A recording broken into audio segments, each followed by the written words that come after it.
I'm Madeline, 28 female, and I just found out the six-figure bonus I earned was used to throw my sister a lavish baby shower behind my back. My family disguised it as a quiet dinner, and my father toasted me for my family contribution. They thought I would just accept it. They had no idea that I was about to dismantle the financial house of cards they had built on my back, and by sunrise, their home would have a new co-owner. The foundation of any family is built on layers of shared history, little moments and grand gestures that solidify into the bedrock of your relationships. For most of my life, I believed our family's foundation was solid. It was only as I got older that I began to see the cracks, to realize that the bedrock was uneven. I was a load-bearing wall, expected to be strong and stable, while my younger sister, Chloe, was the centerpiece. The beautiful bay window everyone admired, never expected to hold any weight at all. This dynamic was never a secret, but it was an unspoken truth woven into the fabric of our lives. It started small. I remember being 12 and winning the district-wide science fair. I had spent months building a miniature hydraulic lift, poring over physics books my dad, a retired contractor, had left in the garage. I came home beaming, my oversized blue ribbon clutched in my hand. I found my parents, Richard and Helen, in the living room, cooing over a finger-painting Chloe the 9 had made. It was a chaotic swirl of green and brown that she'd titled Forest Dreams. "Look," I announced, holding up my ribbons. My dad glanced over. "Oh, that's nice, Maddie, good job." He turned back to Chloe's painting. "Helen, we have to get this framed. Look at the use of color. She's got a real artist's eye." My mother smiled at me, a soft, placating smile that I would come to know well. "That's wonderful, sweetie. We're so proud. Now, why don't you go wash up for dinner? We're celebrating Chloe's masterpiece tonight with pizza." I stood there for a moment, the shiny ribbon feeling flimsy and insignificant. My months of work, the complex mechanics I had mastered, were nice. A smudge of paint was a masterpiece. I didn't want to take away from my sister's joy, but I desperately wished mine could at least share the same room. I quietly went to my room and tucked the ribbon into a drawer, the triumphant joy I'd felt just moments before curdling into a familiar, quiet resignation. This pattern only solidified as we grew older. I was the responsible one, the academic, the one who got scholarships and praise from teachers. Chloe was the creative one, the free spirit, which became a convenient label for her lack of direction and financial discipline. My achievements were treated as expectations, her whims were treated as passions to be funded. The most significant example of this disparity came 5 years ago when I was 23. I had just landed my first major job as a junior software engineer, and my parents sat me down for a serious family discussion. They were looking to refinance their home, the house I grew up in, and were having trouble getting the terms they wanted. "The bank is being difficult," my father, Richard, said, his voice laced with a frustration that always made me feel guilty. "They see a retired contractor and a part-time admin assistant and they get nervous." "What we were thinking," my mother added, her hand finding mine on the table, "is that this house is your inheritance just as much as it is Chloe's. It's a family asset." I knew where this was going. "You want me to co-sign the loan," I said, my stomach tightening. "Not just co-sign," Richard corrected, leaning forward. "We want to put your name on the deed, make you a legal co-owner. It's a smart investment for you, Madeline. You'll be building equity in a tangible asset. It makes sense. You're the one with the stable career." They painted a beautiful picture of family unity and smart financial planning. They said it would protect the home for all of us. They didn't mention that it would also tie my financial future to theirs, making me legally responsible for their mortgage. I was young, and more than anything, I wanted them to be proud of me, to see me as a contributing member of the family in a way that mattered to them, so I agreed. I signed the papers, and just like that, their debt became my responsibility. The final piece of the financial trap was snapped into place a year later. They proposed a shared credit card linked to my excellent credit score. For household emergencies only, my mom had promised. You know, if the water heater breaks or there's a leak in the roof, things that affect the whole asset. It sounded logical. I was a co-owner after all. It was my responsibility to help maintain the property. I agreed, setting a generous limit, imagining it as a safety net for the family. The first emergency was a weekend spa retreat for my mother and Chloe, justified as necessary for their mental and emotional well-being after a stressful week. The next was a new set of expensive patio furniture because the old set was unwelcoming to guests. Then came designer clothes for Chloe, who needed to look the part for her freelance graphic design interviews. Each time I would bring it up, and each time I was met with a chorus of excuses and guilt. "Oh, Madeline, don't be so transactional," my mother would sigh. "It's for the family." "Your sister was feeling down," my father would add sternly. "Are you saying she doesn't deserve a little pick-me-up? We're a family, we support each other." The word family was their shield and their sword. They used it to justify their wants and to cut down my objections. Over time, I stopped fighting. It was easier to just pay the bill than to endure the emotional manipulation. I told myself it was the price of peace. I poured my energy into my work, climbing the ladder, building my own life separate from them. I thought that financial distance would give me freedom. I was wrong. It only made me a more valuable resource. The email arrived on a Tuesday morning. It was from my company's CEO announcing the finalization of performance bonuses. I had been leading a massive project for the last 18 months, a complex software overhaul for a major client. I had worked nights, weekends, and holidays. I had sacrificed personal time and poured every ounce of my expertise into making it a success. The project had come in ahead of schedule and under budget, earning our company millions in revenue and a long-term contract. I scrolled down to the attached document, my heart thumping. I found my name and next to it a number that made me gasp. It was a six-figure bonus, far more than I had ever anticipated. It was life-changing money. It was a down payment on my own place, a real investment in my own future, untangled from my family's finances. It was freedom, quantified, and sitting in my inbox. A wave of pure, unadulterated joy washed over me. I leaned back in my chair, a wide, genuine smile spreading across my face.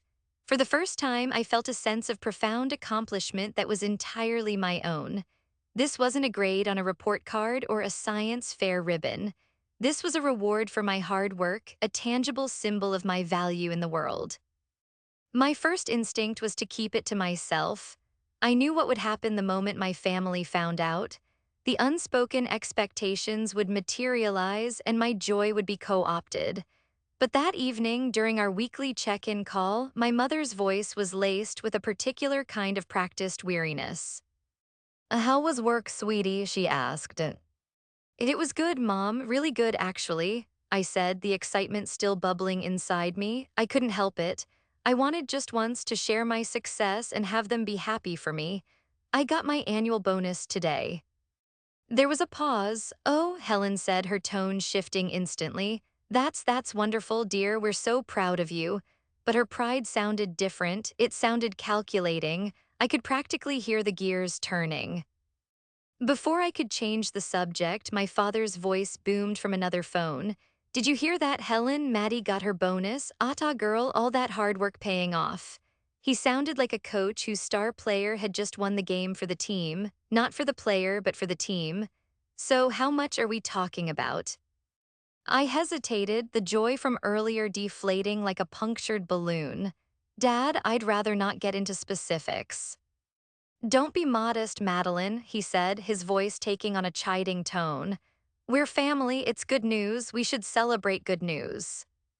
I caved, as I always did. I told them the number. The silence on the other end of the line was heavy and electric. It was the sound of opportunity knocking on their door. "Wow," my mother finally breathed. That's a blessing, Madeline, a real blessing." The very next morning, the campaign began. My father called, his voice was grave. "Maddie, I didn't want to worry you and your mother, but something's come up with the house," he said. "I was in the basement this morning and I noticed a long, horizontal crack in the foundation. It's bad, really bad." My blood ran cold. "A crack, are you sure? You should call a structural engineer." "Already did," he said, a little too quickly. "He came by this morning, said it's a major issue. We're talking about soil pressure, water damage. He said if we don't fix it immediately, the whole foundation could be compromised." He gave me a quote. He paused for dramatic effect. "It's astronomical, Madeline. There's no way your mother and I can cover it." I felt a familiar sense of dread. It was all too convenient. How much, Dad? He named a figure that was, by a stunning coincidence, almost the exact amount of my after-tax bonus. That seems incredibly high, I said, my suspicion growing. Can you send me the engineer S-ray? The port and the quote, I'd like to look it over. No time for that, he barked, his voice sharp with manufactured panic. He said the next big rain could be catastrophic. We need to give him a deposit by the end of the week to get on his schedule. This is about protecting our asset, Madeline, your asset. For the next 2 days, they worked on me relentlessly. My mother would call in tears, talking about how she couldn't sleep, terrified the house was going to collapse around them. I know it's a lot to ask, sweetie, she'd say, her voice trembling, but you're the only one who can help us. You're our savior. My father took a different approach. He was all business and veiled threats. This is a non-negotiable repair, Madeline. If the foundation fails, the house will be worthless. Your entire investment will be gone. This isn't about us. It's about protecting your future. It's a family contribution. They tag-teamed me, one playing on my heartstrings, the other on my sense of financial duty. I asked again for the report, but my father said the engineer had only given him a verbal quote and was too busy to write anything down until they committed. Every excuse I had was batted away. I was exhausted, emotionally drained, and cornered. The dream of my own down payment, my own freedom, was slipping away, being replaced by the grim, familiar weight of family obligation. Finally, on Thursday afternoon, I gave in. I felt sick to my stomach, a knot of resentment tightening in my chest. But the thought of them losing the house, the home I grew up in, was a powerful motivator. I told myself it was the responsible thing to do. I was protecting my investment. Okay, I said into the phone, my voice flat. I'll transfer the money. The relief in my father's voice was sickeningly immediate. That's my girl. I knew we could count on you. You're a true pillar of this family, Madeline, a real pillar. I hung up the phone and made the transfer. I watched the number in my savings account, the number that had brought me so much joy just 2 days before, shrink down to almost nothing. It felt like I had transferred a piece of my own soul. I sat there in the silence of my apartment, feeling hollowed out. A tiny, foolish part of me hoped that this grand gesture would finally be enough, that now they would finally see me, appreciate me, and the scales would be balanced. It was a hope I couldn't afford, and I was about to find out just how bankrupt it was. The day after I transferred the money, my mother called. Her voice, which had been thick with anxiety and fear for the past 72 hours, was now light and breezy. Hi, sweetie. I know it's been a stressful week for all of us, and your father and I just wanted to do something nice, she chirped. We're having a quiet little dinner tomorrow night, just the four of us, to relax and reconnect. Can you come around 7? A quiet dinner. The words were a balm on my frayed nerves. After the pressure and the panic, the idea of a simple family meal felt like a reward. Maybe this was their way of thanking me properly, away from the stress of the foundation issue. It was a chance to finally feel like a family again, not a corporation managing an asset. Of course, Mom, I said, a genuine warmth spreading through my chest for the first time in days. That sounds lovely, I'll be there. Wonderful, we'll see you then, she said, and hung up before I could ask any more questions. All the next day, I felt a sense of cautious optimism. I allowed myself to believe that my sacrifice had meant something. I even stopped on my way to their house to pick up a bottle of expensive wine, a peace offering to myself as much as to them. As I pulled onto their street, I felt a familiar pang of nostalgia. The big oak tree in the front yard, the slightly crooked mailbox, the porch swing where my father had taught me to tie my shoes. This was the house my bonus was supposedly saving. But as I got closer, something felt off. There were too many cars, not just one or two neighbors, but a long line of them parked all the way down the block. A knot of unease began to form in my stomach. I pulled into the driveway and saw that the front garden, which was usually my mother's pride, was filled with dozens of staked balloons in pastel pinks and blues. My mind started racing, trying to make sense of it. A surprise birthday for someone, a neighborhood block party, nothing added up. I got out of the car, the wine bottle feeling heavy and absurd in my hand. I could hear music now, not the quiet background radio my parents usually played, but a thumping beat from a professional sound system. I walked up the path to the front door, my heart pounding a frantic rhythm against my ribs. The door was slightly ajar. I pushed it open and stepped inside. The scene that greeted me was a cacophony of sight and sound. The living room and dining room, normally pristine and orderly, were packed with at least 50 Opal pink and blue streamers hung from the ceiling. A massive banner over the fireplace read, "Congratulations, Chloe."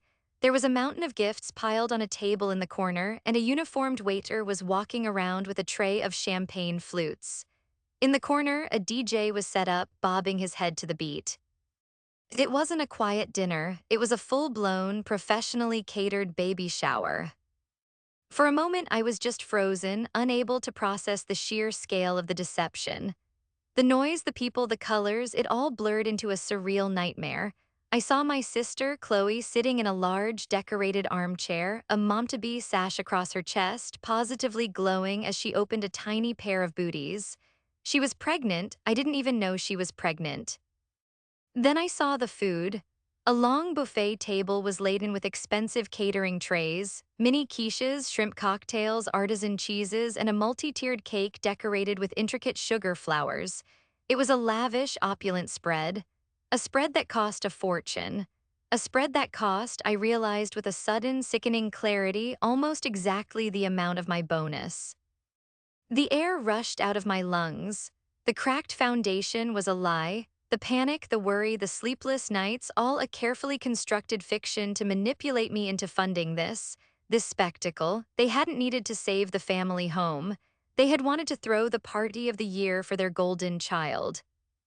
I felt a strange sense of dissociation, as if I were floating above my own body, watching a scene from a particularly cruel movie.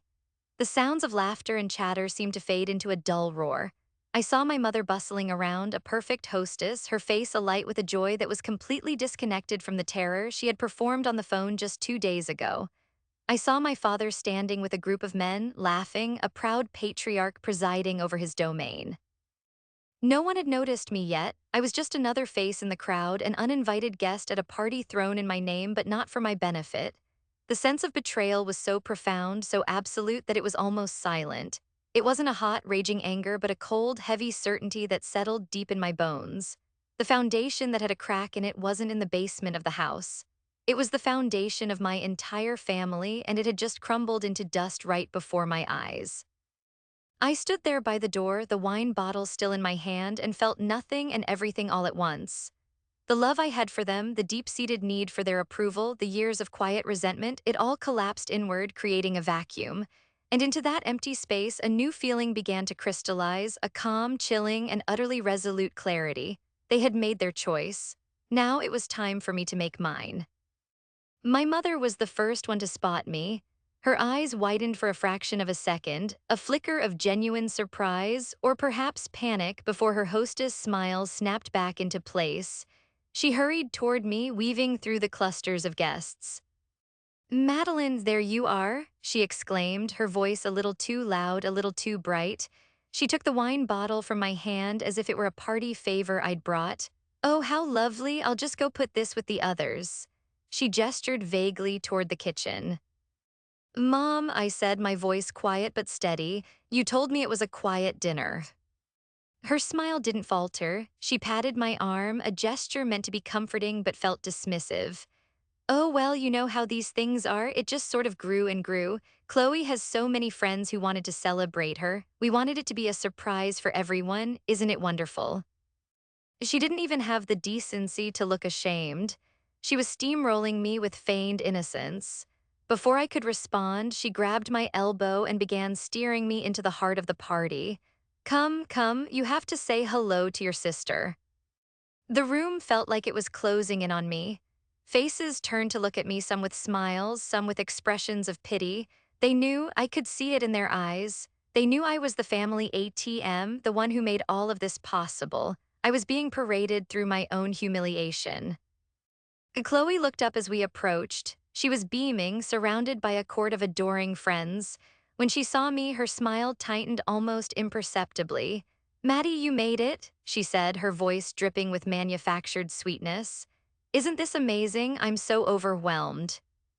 It's certainly something, I managed to say. Congratulations, Chloe, I didn't know you were expecting. The words hung in the air between us. The fact that my own sister was months pregnant and I had to find out by walking into her baby shower was an indictment of our entire relationship. Oh, we were going to tell you, she said dismissively, waving a hand. It's all been such a whirlwind, we were waiting for the right time. The right time, apparently, was after they had secured the funding for the celebration from my bank account. I spent the next hour performing the role of the dutiful daughter and sister. I smiled, I made small talk, I accepted a glass of water from a waiter and pretended to sip it. With every conversation, the cold resolve inside me hardened. I was an actress on a stage, and every fake laugh, every polite nod was part of my final performance for this audience. I watched my parents work the room, basking in the glow of their own generosity, a generosity funded entirely by my labor. They accepted compliments on the food, the decorations, the DJ. They were the gracious hosts, the loving parents, and I was the ghost at their feast. The true climax of the evening, the moment that would be seared into my memory forever, came about an hour later. My father, Richard, stood by the fireplace and clinked a fork against his champagne glass. The chatter in the room slowly died down as all eyes turned to him. If I could have everyone's attention for just a moment, he began, beaming. He raised his glass. First, I want to thank you all for coming to celebrate my wonderful daughter, Chloe, and the new addition we'll soon have to our family. It's a joyous day. A round of applause and cheers filled the room. My father held up a hand, silencing them with the practiced air of a man who loved being the center of attention. Now throwing a party like this, giving Chloe the celebration she truly deserves, doesn't just happen on its own, he continued, his eyes scanning the crowd. He was building up to something, I knew what it was. I could feel it coming like a physical blow. He finally let his gaze land on me standing awkwardly near the buffet table. He smiled, a wide, magnanimous, and utterly cruel smile. I also want to make a special toast to my other daughter, Madeline, he announced. The room went quiet. Every head turned in my direction. I felt like an insect pinned to a board. As some of you know, Madeline has been incredibly successful in her career, and she believes, as I do, that family is the most important investment we can make. He raised his glass higher. This beautiful celebration, all of it, he said, gesturing around the packed room at the catering, the balloons, the DJ, was made possible by Madeline's recent work bonus. She insisted on contributing it to the family. So let's raise a glass to Madeline for her incredible generosity and for making a real family contribution. The room erupted in applause. It was a wave of sound that washed over me, pinning me in place. He hadn't just used my money, he had announced it. He had taken my private financial information and turned it into a public spectacle, framing it not as a deception, but as my willing, joyful sacrifice for my sister. He had stripped me of my agency and recast me as a willing participant in my own fleecing. He was thanking me for the money he had tricked me into giving him. The humiliation was absolute, it was breathtaking. In that moment, something inside me snapped, not in a fiery, explosive way, but in a quiet, clean break. The part of me that still craved their love, that still hoped for their approval, died. It was gone.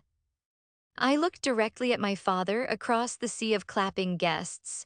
He was still smiling at me, waiting for my reaction.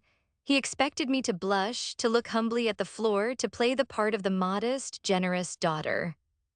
Instead, I smiled back. It wasn't a warm smile. It was a sharp, precise smile, a mask that I locked into place.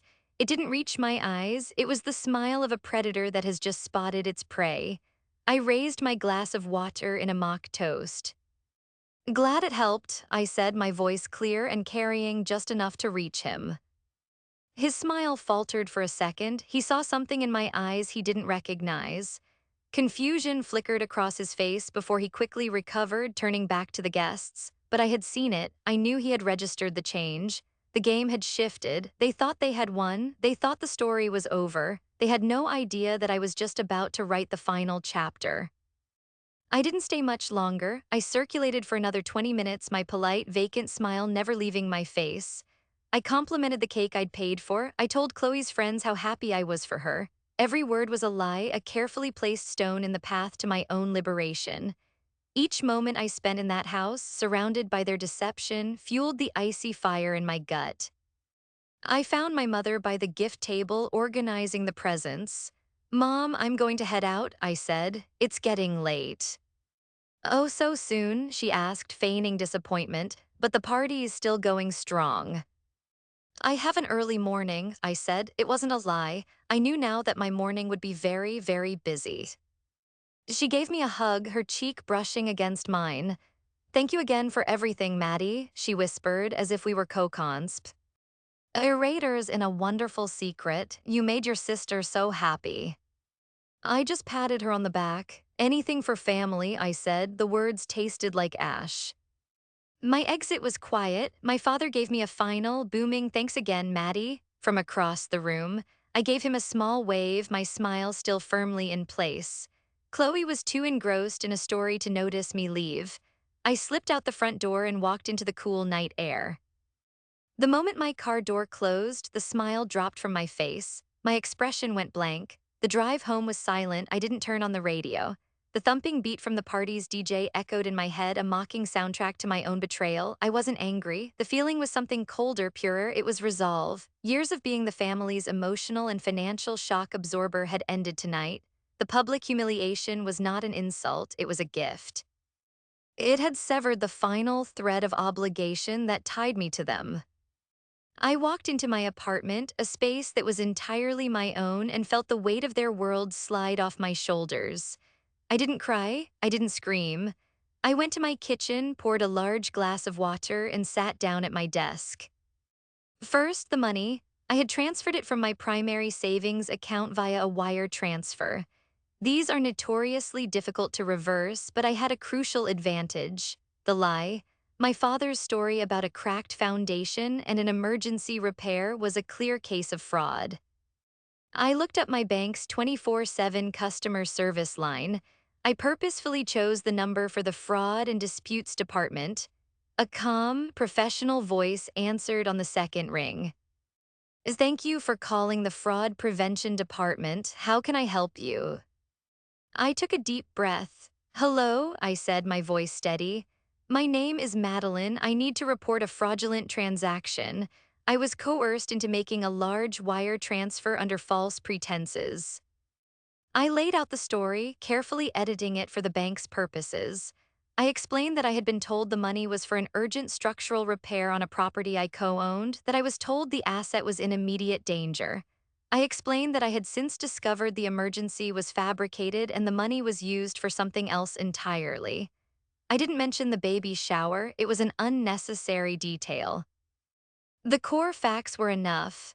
I had authorized a transfer based on deliberately false information for a non-existent emergency.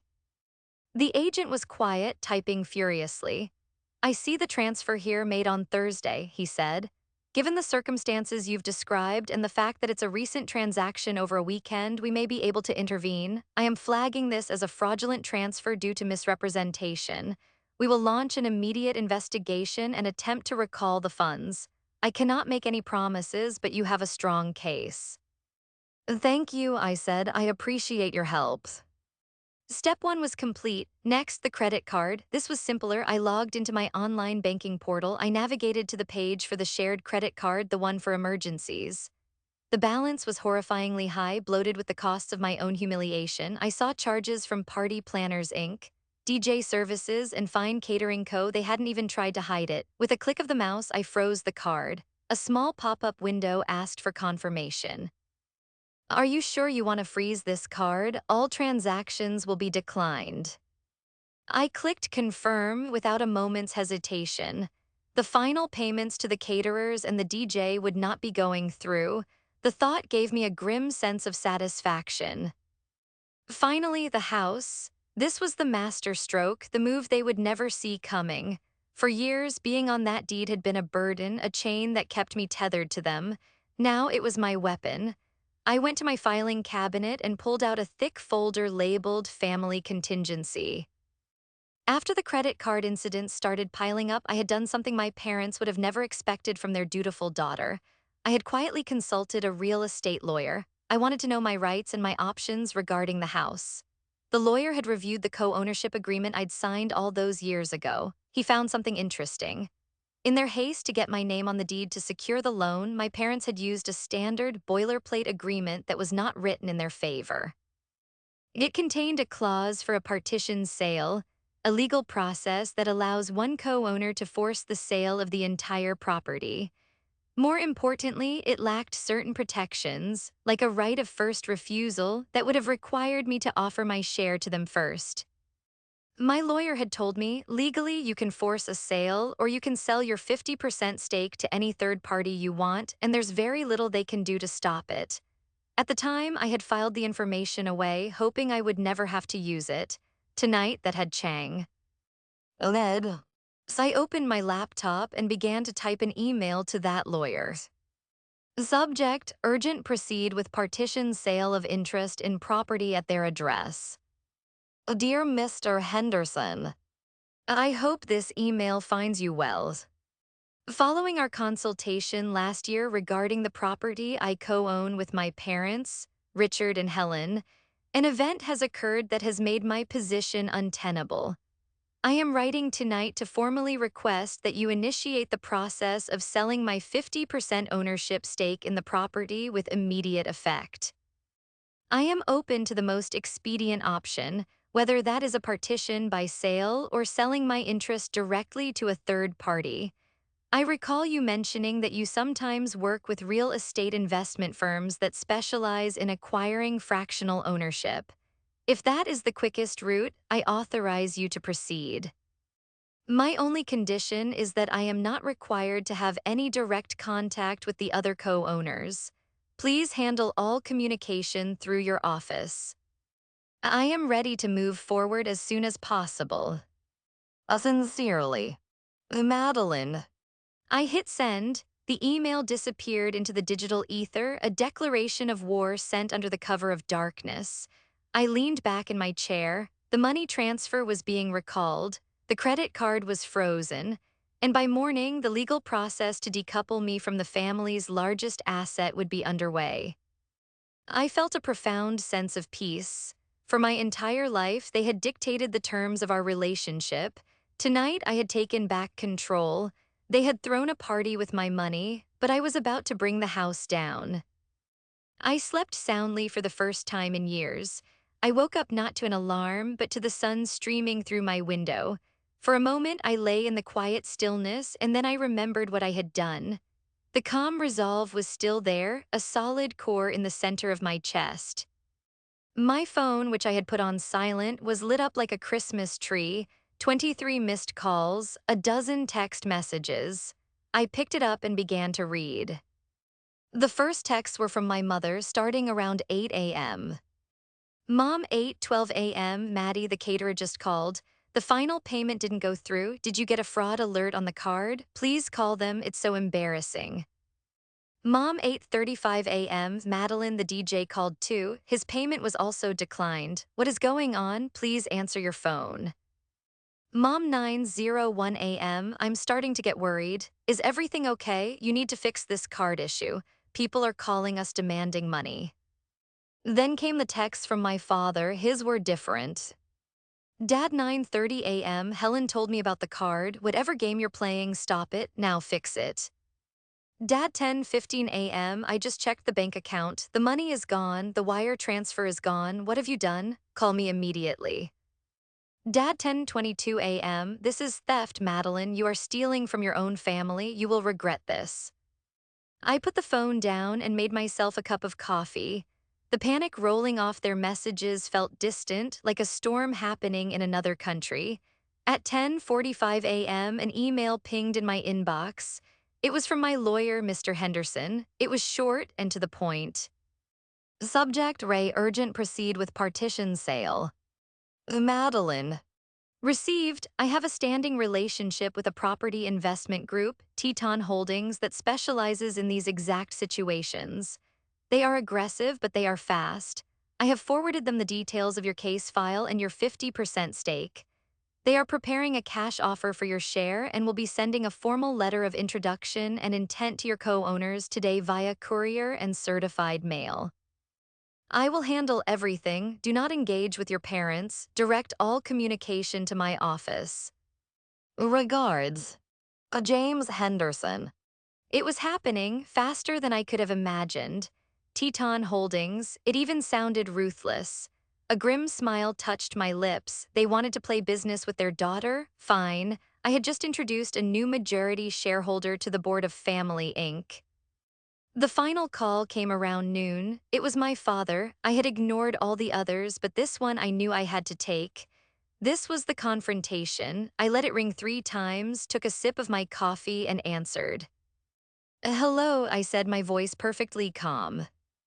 Madeline, he roared into the phone.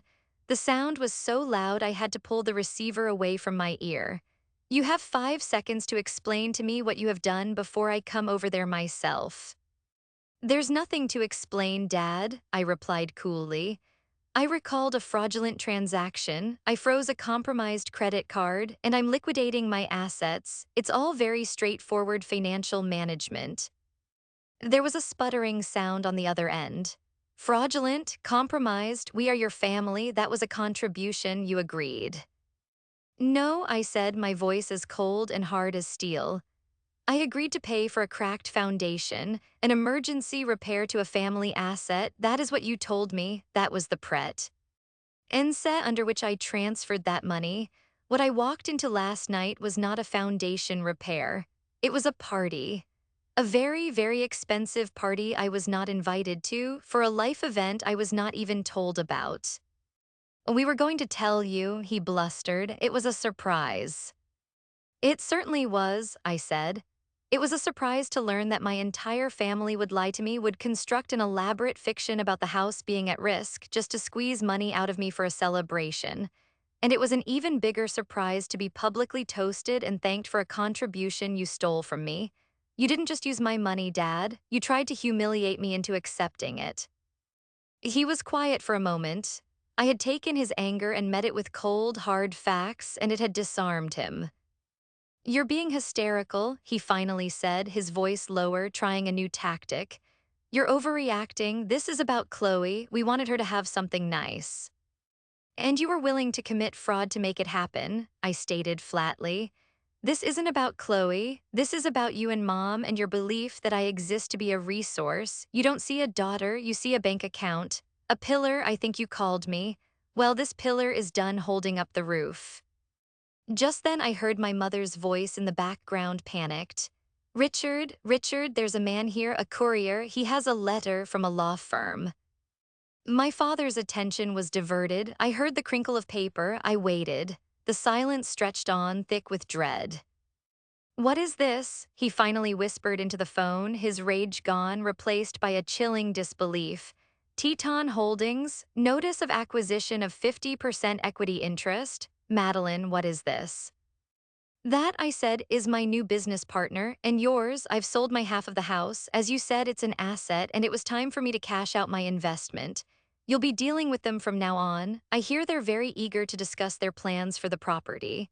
I believe they either force a sale of the entire property and split the proceeds, or they offer to buy you out at a price they determine. Good luck with that. The silence was absolute. I could hear his breathing, ragged and shallow. I had done the one thing he never thought I would do.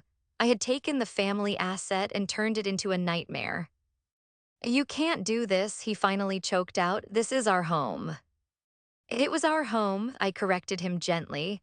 Now it's a line item on a corporate balance sheet. You wanted to treat family like a business? Well, congratulations, business is booming. Before he could respond, I hung up the phone. I blocked his number, then my mother S, then Chloe S. It was done, the cord was cut, the house of cards had fallen. The weeks that followed were a strange mixture of chaos and peace. From what I gathered through the family grapevine, a concerned aunt who called before I blocked her number 2, my parents' world had been thrown into turmoil. Teton Holdings was exactly as advertised, aggressive and relentless. They immediately began proceedings to force the sale of the house. My parents were presented with 2 options: sell the house on the open market and split the profits with the firm, or buy out Teton's 50% share at a price that was, according to my aunt, insultingly high. They didn't have the money, the bonus was gone, recalled by the bank. Their credit was likely in shambles from the unpaid party bills. They were trapped. They tried to fight it, hiring their own lawyer, but the contract was ironclad.